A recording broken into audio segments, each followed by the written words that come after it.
Well, I would just say from my own personal grassroots observation, it's kind of looking like business as usual. It doesn't look like much has changed. The rhetoric is there, and then for some that's good. It's good. It shows a sign of promise, and it just seems like the core issue consistently keeps getting ignored, and that is the resolution of poverty.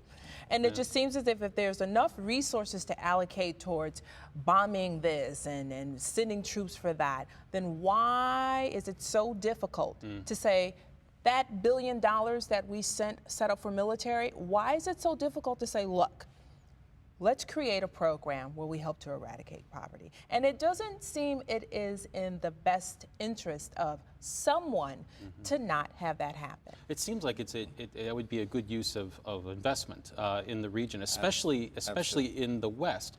Zafar, can you speak to the unique poverty that's going on in the bordering region between Afghanistan and Pakistan? Yeah, I mean, I think the thing is that is the main issue. And CM, is absolutely right that, that's not being addressed. Billions are being spent, but on arms, no, absolutely nothing, no money goes towards development. Recently, there was, I think about a year and a half ago, there was this Carrie Lugar bill, a promise of $7.5 billion in dollars for over 5 years for economic development. Yeah. But that's boiled down, I don't know where it is at the moment, and when the money actually does trickle down, it's 1.5 billion a year, and out of that, I read somewhere that half of it would be in the management fee. I mean, how do you do that? And it's very sad that even with the new administration, that there was a lot of hope when this was in the offing. But it's dissipated because nothing apart from what CM was saying, that there's a lot of rhetoric, but actually nothing concrete on the ground is happening. Except maybe going in the wrong direction. Absolutely in the wrong direction. Let me add to this, that area, the particular question you were asking, the South Waziristan, the North Waziristan, they are very impoverished the regions, and people there are very poor. There are no streets, there are no infrastructure. And what is happening? No running water. No running. Most of the places have no running roads. So there are no schools like as much as the population is. So the people when see it, what I'm trying to get into is when they see the drones attacking them, and it is. And let's speak to what that is. We're talking about we're talking military drones sent by U.S. military into predominantly remote regions of Western Pakistan that are robotic, and they are controlled by central command somewhere in the United States. So what's happening is that the strike rate is like 2.5%. Out of 100%, 97.5 is a collateral damage. I was reading this study. 97.5 are not the actual targets. Only 2.5% is the strike rate of getting actual Al-Qaeda or terrorist killed. Leadership. But it just seems so wasteful. But what is happening, CM, is that people see that, okay, United States is only killing us, not helping us developing our lives, not helping us to develop the infrastructure in our region. So what needed is through that, if that money is there, if that money and more of it is needed on development. And somebody had very sagaciously said once that we are looking for a needle in a haystack, and all we seem to be doing is increasing the haystack.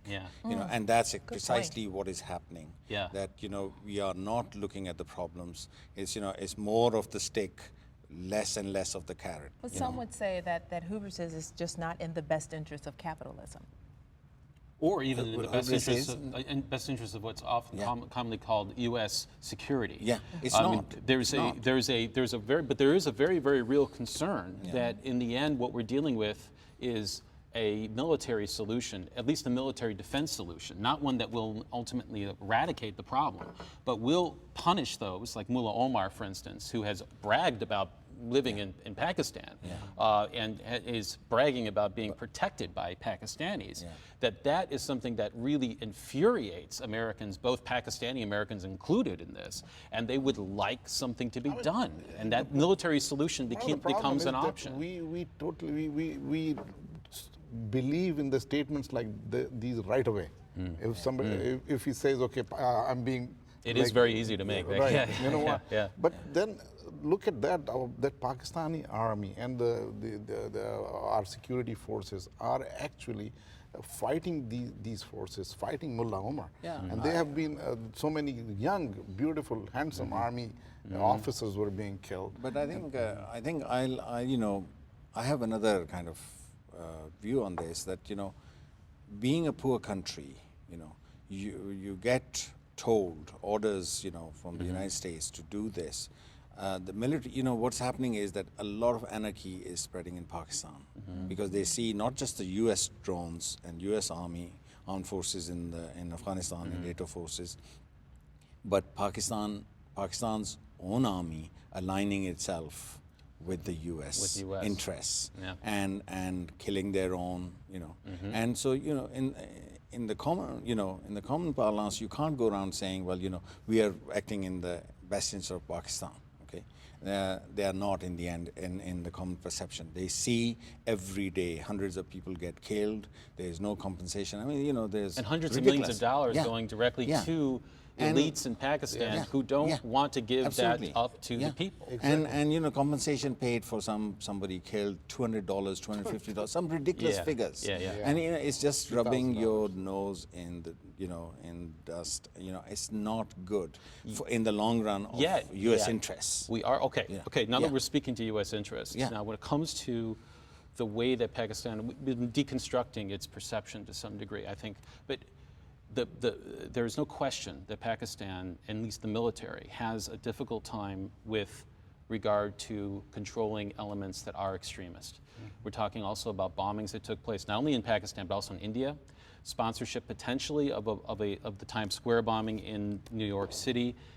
What then does Pakistan, as Pakistani Americans especially, say to the backlash that comes in response to this kind of threat? That's always is very manufactured.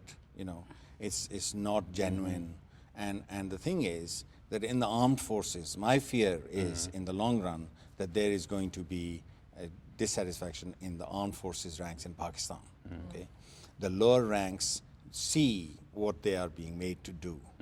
The elite, are actually not embedded with the masses. So the ordinary soldiers see that every day they have to go and kill their own, whether it's an ethnic group or whatever, they can't be doing this month in, month out.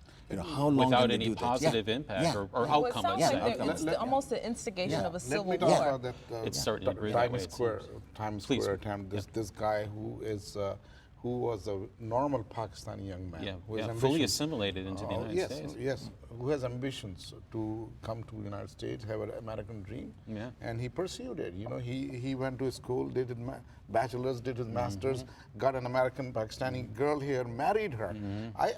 At that point, I don't see any intention, I think, in his mind that he's going to do it. What happened, he went through that crunch, that economic crunch we all went through. He lost his job, lost his house. So he had those psychological precursors which could make him to take a revenge kind of thing. What happened is, as soon as it's done, nobody talks like if it was a white or a black or a Christian or Jew, I'm sorry. But people would go on that background, oh, you know what, he had all these things in his life. But with him, as soon as people know he's Pakistani and Muslim, the media start talking about that becomes the cause, rather than, again, issues of poverty and alienation, social and economic alienation. As an educator, CM, do you see a very, very important role that can be played in perhaps helping to bring even our classrooms together along these lines, so that we can actually do a better job of preparing people critically for these kind of changes? Because in the end, as you mentioned, capitalism gives as much as it takes away. And if one's identity is tied to success, especially the immigration success, right, then that can add a whole other level of potential violence if one finds and encounters disappointment. Our students often encounter this in their experience. As an educator, can you speak to that in any detail?